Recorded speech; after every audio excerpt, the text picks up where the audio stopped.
Die Bodenreaktionskraft. Was war das nochmal genau? Was der Boden damit zu tun hat, weshalb der Begriff Reaktion drin steckt und warum sie so wichtig für die Orthopädietechnik ist, darum geht's jetzt in diesem Video.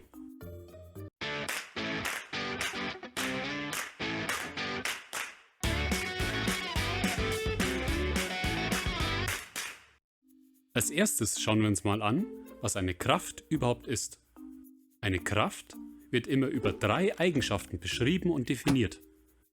Die Richtung, der Betrag und der Angriffspunkt. Im Grunde ist es ganz simpel und vielleicht sogar selbsterklärend. Die Richtung beschreibt, in welche Richtung eine Kraft wirkt. Ganz simpel. In diesem Fall also, in welche Richtung der Pfeil zeigt. Nämlich nach rechts. Der Betrag zeigt die Größe bzw. Stärke einer Kraft. Das wird hier durch die Länge des Pfeils ausgedrückt. Längerer Pfeil, größere Kraft. Und der Angriffspunkt ist der Punkt, an dem die Auswirkungen einer Kraft sich bemerkbar machen. Beziehungsweise, wo die Kraft direkt auf einen Körper einwirkt. Nicht verwirren lassen. In der Biomechanik ist es nicht die Spitze des Pfeils, sondern das andere Ende. Somit zeigt man, wohin und wie stark ein Körper von einer Kraft gedrückt wird. In der Literatur heißt es, Kräfte treten immer paarweise auf.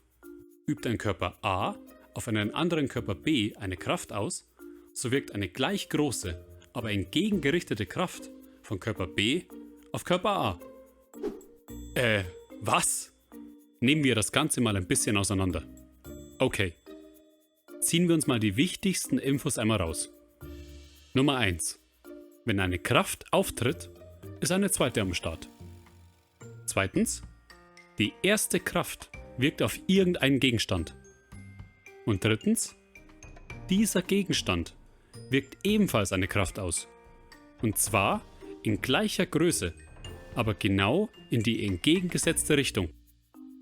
Kürzt man das Ganze ab, wird es auch Aktions-Reaktionsprinzip genannt. Oder damit das Ganze ein bisschen schlauer klingt, Aktio gleich Reaktio. Also wenn du deinen Kollegen eine Nackenschelle verpasst, ist das eine Aktion, auf die mit Sicherheit umgehend eine entsprechende und entgegengesetzte Reaktion folgt. Schauen wir uns mal dazu Beispiele an, aus dem, Alltag. Der Karate-Zen-Meister und sein Azubi, beim alltäglichen Bretter durchschlagen, noch ein bisschen Ki sammeln und der Azubi holt aus, ballt seine ganze Kraft in diesen einen Schlag, trifft das Brett ist krasser und schlägt zurück. Und das nicht allzu wenig. Das Aktions-Reaktionsprinzip hierbei, der Karate-Schüler übt mit seiner Kraft ebenfalls eine Kraft auf das Brett aus. Aber sobald er das Brett berührt, wirkt die Reaktionskraft vom Brett entgegen. Ein anderes Beispiel. Hier sehen wir Markus Rehm, Weitspringer, Goldmedaillengewinner und rechtzeitig Unterschenkel amputiert. Gerade beim Geschichteschreiben bei den Paralympics. Und ohne Bodenreaktionskraft wäre ein Weitsprung auch nicht wirklich machbar. Schauen wir uns das Ganze einmal langsam an. Rehm läuft los und stemmt sich mit seiner gesamten Körpermasse über die Prothese in den Boden. Der Boden wiederum wirkt auf Markus Rehm eine entgegengerichtete Kraft aus, katapultiert ihn in die Luft und ermöglicht ihm seine gefühlt 100. Goldmedaille. Das Aktions-Reaktionsprinzip geht auf diesen Kerl hier zurück. Sir Isaac Newton. Dieser Typ war schon ziemlich krass drauf. Er hat die Gesetze der Optik entdeckt, hat herausgefunden, dass sich weißes Licht aus der Mischung der Regenbogenfarben zusammensetzt und er entdeckte die Gesetze der Dynamik und der Gravitation. Auf die Frage eines Freundes, warum sich die Planeten in Ellipsoiden und nicht in Kreisbahnen bewegen, ging Newton nach Hause, kam einige Monate später wieder zu seinem Kumpel und sagte: Hey, hab's herausgefunden, aber ich musste vorher nur mal schnell die Differential- und Integralrechnung erfinden. Und dann wurde Newton 26. Allein das dürfte schon beweisen, was für ein Genie Newton gewesen ist. Unsere Rakete hier kann nur abheben, weil das Aktio-Reaktio-Prinzip das ermöglicht. Der Schub der Rakete wirkt nach unten. Durch dieses Prinzip wird die Rakete in die entgegengesetzte Richtung gedrückt und kann bei einer sehr hohen Geschwindigkeit unsere Umlaufbahn verlassen. Das verdeutlicht, dass dieses Prinzip in mehreren Bereichen die Grundlage für die verwendete Technologie bildet. Wenn man diese Theorie dahinter versteht, kann man sich diese zunutze machen. Okay, kommen wir endlich nun zur genauen Definition der Bodenreaktionskraft. Die Bodenreaktionskraft ist die Kraft zwischen dem Untergrund und Körper, die in Richtung des Körpers wirkt. Aber wie immer gilt, keine Panik. Wir gehen das Stück für Stück durch und verknüpfen das mit dem, was wir bereits wissen. Das ist Heinrich. Er ist gerne in der Natur unterwegs und stellt sich gezwungenermaßen für dieses Video zur Verfügung. Er hat, wie wir alle, eine Körpermasse. Da wir uns die Bodenreaktionskraft anschauen, müssen wir uns zuerst der Ursache dieser widmen, der Gewichtskraft. Die wiederum durch die Schwerkraft bedingt wird. Wie vorhin gehen wir das anhand der 3 Eigenschaften durch, die eine Kraft hat. Punkt Nummer 1 ist wie vorhin auch die Richtung. In welche Richtung wirkt nun die Schwerkraft? Nun, das kriegen wir leicht raus. Heinrich wird von der Erdgravitation senkrecht zum Erdzentrum gezogen. Er wirkt somit eine Kraft in Richtung des Erdmittelpunktes aus. Somit wissen wir schon mal die Richtung der Kraft, nämlich senkrecht zum Boden nach unten. Auf dem Mond würde die Schwerkraft zwar auch zum Mittelpunkt des Mondes wirken, aber weniger stark. Je schwerer ein Planet, desto größer seine Anziehungskraft. Die Richtung hätten wir geklärt. Die Schwerkraft wirkt zum Erdmittelpunkt. Anhand der 3 Eigenschaften einer Kraft können wir uns ein gutes Bild davon machen, wie diese Kräfte wirken und uns diese sogar zunutze machen. Dasselbe Vorgehen verwenden wir gleich bei der Bodenreaktionskraft. Aber nun weiter bei unserem einfacheren Beispiel, der Schwerkraft. Wie sieht es mit dem Betrag aus? Klar, Heinrich hat ein gewisses Körpergewicht und seine ausgeübte Kraft auf die Erde ist entsprechend groß. Der Betrag einer Kraft wird mit dieser Formel bestimmt. Keine Angst, das sieht auf den ersten Blick komplizierter aus, als es ist. Eine Kraft ergibt sich aus einer Masse multipliziert mit einer Beschleunigung. Nicht verwirren lassen. Die Bezeichnungen für Kraft, Masse und Beschleunigung werden immer im internationalen Einheitensystem als SI-Einheiten angegeben. Deshalb steht F für Force, also Kraft, M für Mass, also Masse und A für Acceleration, die Beschleunigung. Machen wir eine Beispielrechnung. Nehmen wir an, Heinrich wiegt 80 Kilogramm. Das ist der Wert unserer Masse. Die Erdanziehung oder Gravitation ist unsere Beschleunigung und hat einen bestimmten Wert auf der Erde von 9,81 Meter pro Sekunde zum Quadrat. Sieht vielleicht etwas ungewohnt aus, aber das ist die Einheit für die Beschleunigung. Multipliziert man das Ganze, kommen wir auf einen Wert von 784,8 Newton. Die Einheit für die Kraft. Tja, wer es erfindet? Nach dem wird's benannt. Okay, Betrag ist auch abgehakt. Wie sieht es mit dem Angriffspunkt aus? Die Schwerkraft wirkt auf den gesamten Körper. Also ist nach unserer Definition der Angriffspunkt überall, oder? Genau genommen ja. Um uns das zu vereinfachen, pressen wir die gesamte Masse von Heinrich in einen winzigen Punkt, den wir Schwerpunkt nennen. Da greift die Schwerkraft an. Beim Menschen liegt der Schwerpunkt in der Regel auf der Höhe des Bauchnabels. Angriffspunkt, check. Was ist nun das Besondere an der Bodenreaktionskraft? Gehen wir wie vorhin die 3 Eigenschaften einer Kraft an der Bodenreaktionskraft durch. Okay, suchen wir mal Hinweise auf die Richtung.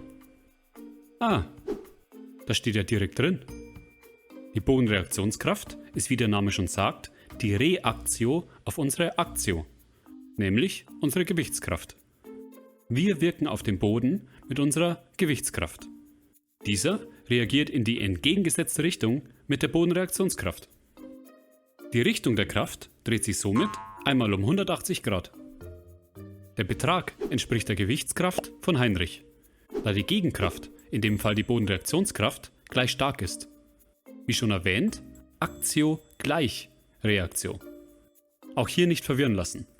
Wir drehen das Vorzeichen von Plus zu Minus, weil sich die Richtung der Kraft umgedreht hat. Dann rechnen wir uns das nochmal durch. Keine Angst, das ist super einfach. Es kommt einfach ein Minus vor unser Ergebnis. Das heißt, die Bodenreaktionskraft entspricht genau der Kraft, die Heinrich mit seiner Gewichtskraft auf dem Boden ausübt, nur mit negativem Vorzeichen. Okay, 2 von 3 Eigenschaften sind geklärt. War doch gar nicht so schwer, oder? Nur wie schaut es mit dem Angriffspunkt aus? Wo wirkt sich die Bodenreaktionskraft direkt auf Heinrich aus? An der Kontaktstelle zwischen Heinrich und dem Boden. Oder besser, Kontaktstellen. Die Angriffspunkte der Bodenreaktionskraft befinden sich an Heinrichs Füßen. Heinrich steht mit beiden Füßen auf dem Boden und über die Beine wirkt auch die Kraft. Somit haben wir auch den Angriffspunkt bzw. Angriffspunkte geklärt. Was wäre, wenn die Bodenreaktionskraft nun kleiner oder größer wäre als unsere Gewichtskraft? Kommt das eigentlich vor? Was würde das bewirken? Dazu ein Gedankenexperiment. Das ist Margarete.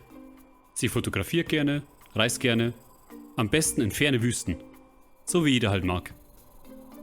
Okay, stellen wir uns einmal vor, unsere liebe Margarete steht auf dem Sandhügel und ihre Körperkraft ist größer als die Bodenreaktionskraft. Was passiert? Sie versinkt im Boden, aber nicht vor Scham. Die Schwerkraft ist in diesem Fall größer als die Kraft des Bodens. In diesem Beispiel bestehend aus dem Sand. Das ist kein unwahrscheinliches Szenario, wenn man nur an den Treibsand denkt oder an Wasser, wo auch nicht jeder drüber spazieren kann. Naja, nicht alle von uns. Beim Gehen kommt dieses Kräfteungleichgewicht immer wieder vor. Eine geringere Bodenreaktionskraft bedeutet, dass sich unser Körperschwerpunkt absenkt. Beim Gehen ist das ganz normal. Der Körperschwerpunkt bewegt sich in einer wellenartigen Form. Dann klären wir mal den anderen Fall. Gehen wir davon aus, dass die Bodenreaktionskraft größer wäre als Margaretes Körpergewichtskraft. Könnt ihr euch denken, was passiert? Richtig, sie macht einen Abflug. Übertrieben gesagt. Im Alltag heißt das nur, dass sich der Schwerpunkt hebt, was im Gangzyklus ganz normal ist. Der Körperschwerpunkt hebt sich und senkt sich immer ein bisschen. Und gerade eben haben wir auch noch geklärt, was dahinter steckt. Kommen wir wieder zurück zu unserem Heinrich. Wie wir vorhin herausgefunden haben, liegt der Angriffspunkt bei unseren Füßen. Beide Füße bilden zusammen eine Fläche, auf der sich der Angriffspunkt bewegen kann. Beim normalen Stehen wandert dieser Angriffspunkt hin und her. Wenn ihr genaueres zu den Auswirkungen der Bodenreaktionskraft auf unseren Körper wissen wollt, in diesem Video gehen wir das genauer durch. Zurück zu Heinrich. Abhängig davon, wo wir uns hinlehnen, verschiebt sich auch unser Masseschwerpunkt und die Bodenreaktionskraft wandert dementsprechend mit. Bewegen wir uns mit unserem Körperschwerpunkt außerhalb unserer Unterstützungsfläche und vergrößern diese nicht durch Ausgleichsschritte oder ähnliches, fallen wir um. Man kann mit einigen einfachen Mitteln seine Unterstützungsfläche vergrößern. Fallen euch welche ein? Der ein oder andere von euch kennt es vielleicht aus eigener Erfahrung. Vom Skifahren. Dabei kann man sich sehr weit nach vorne und nach hinten lehnen, ohne umzufallen. Lehnt man sich allerdings zu den Seiten, liegt man schnell im Schnee. Durch die Skier erhalten wir eine größere Bodenunterstützungsfläche, nach vorne und nach hinten. Und die Bodenreaktionskraft kann auf dieser vergrößerten Kontaktfläche sich weiter von uns wegbewegen, was die Stabilität erhöht. Sich breiter hinstellen oder das Benutzen eines Gehstocks folgt demselben Prinzip und hilft uns, unser Gleichgewicht besser zu halten. So, und wozu braucht man dieses Wissen jetzt in der Orthopädietechnik? Dieses Wissen sollte zu den Grundlagen eines jeden gehören, der in der Orthopädietechnik arbeitet. Der statische Aufbau von Prothesen und Orthesen basiert auf solchen Prinzipien. Wenn ihr wisst, welche Belastungen beim Gesunden vorherrschen, versucht man, sich diesen beim Patienten anzunähern. Krankheitsbilder können durch falsche Belastungen erklärt werden. Durch diese Grundregeln leiten sich ebenso Richtlinien in der Orthopädietechnik ab, die die Basis für eine gute Versorgung legen. Also, wenn man das alles versteht, erleichtert das einem den Arbeitsalltag und man kann Probleme schneller und besser lösen. Danke, dass ihr dieses Mal wieder dabei wart und euch mit mir die Bodenreaktionskraft näher angeschaut habt. Ich hoffe, mit diesem Video konnte ich euer Verständnis ein wenig erweitern und euch den Einstieg in die Biomechanik der Orthopädietechnik erleichtern.